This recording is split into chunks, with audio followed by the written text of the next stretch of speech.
He is the president of the fan club. He would say there's not really a fan club, but your husband is, of course.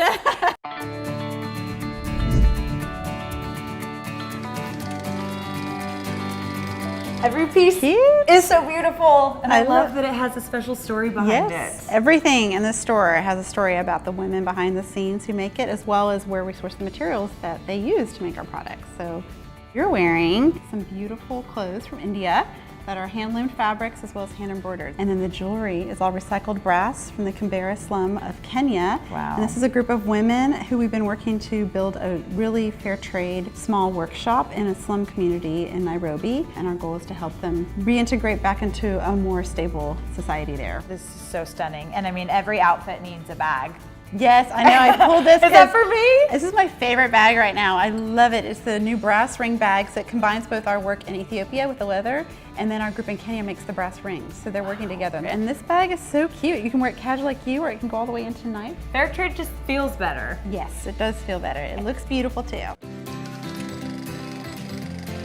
I'm always so happy when I'm in your beautiful store. Why did you start Raven and Lily?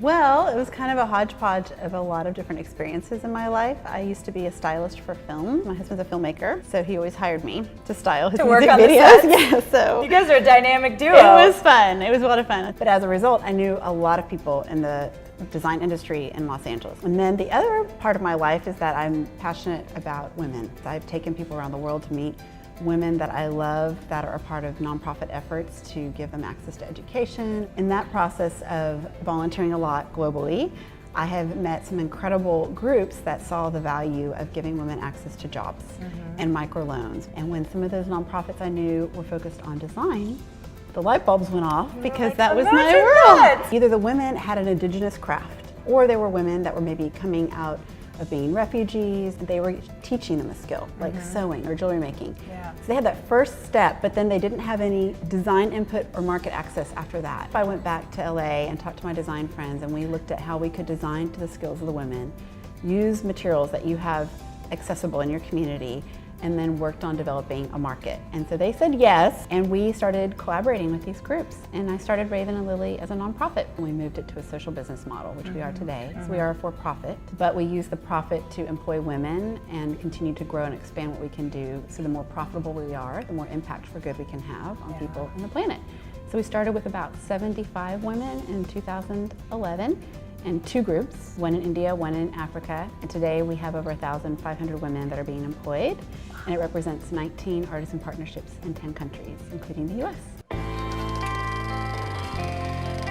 So these women that you talk about, give us a window into their world and the way you've seen this change their lives. So if I ever share a story, it's only a story from a woman who has invited me into her home. So that's the level of impact that we are aware of. And one of our favorite stories that we like to share is about Firdoz.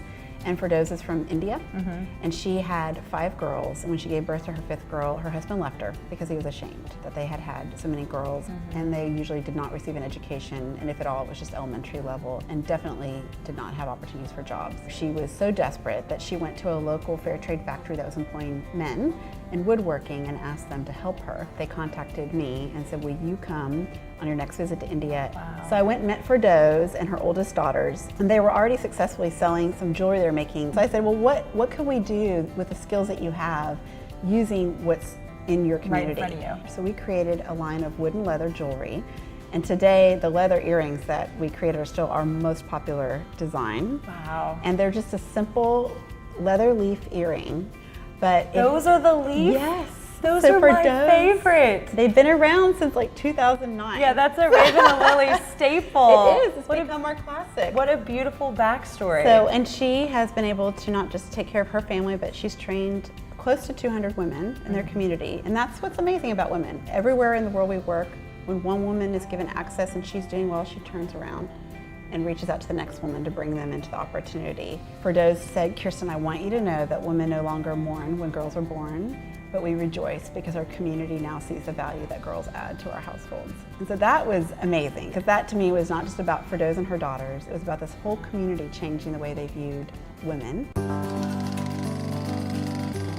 In college, I decided I wanted to start traveling. So I went on the first Baylor in Africa program. And the day after I graduated from college, I got on a plane to go volunteer with Mother Teresa in Calcutta while she was still alive. I would meet these women who had very similar hopes and dreams to me or you or any woman for themselves, for their families, for their children, but had very little opportunity or access to see those dreams fulfilled. And it really motivated me to want to support and empower women globally and connect women in the West with women that I was meeting around the world. And I felt like we had so much to learn from them. A truth that I believe passionately is that every woman on the planet is valuable and that we're all beautiful. So even if you go into our dressing room, I have in small print there when you look in the mirror, it says, "You are so beautiful." So I think my message, whether it's to a young woman here or across the world, is that you are absolutely valuable and beautiful. And that is not based on what you do or what the world says, but just because of who you are. And you have a really great and unique lifestyle as Yeah, well. we used to live in Hollywood, and Snoop Dogg had a place above us. Then the last few years, we did the tiny house movement, and we lived in a vintage trailer. We sold 80% of our belongings, bought 25 acres, called it Green Acres. We just learned to live small and found that we were absolutely content. We didn't need more. So we moved to Fredericksburg. It's magical and pretty amazing. And so are you. Thank you for your time. Magical is the perfect word to describe you. I'm so grateful for this. Thank you. Thank you, Taylor. I appreciate it.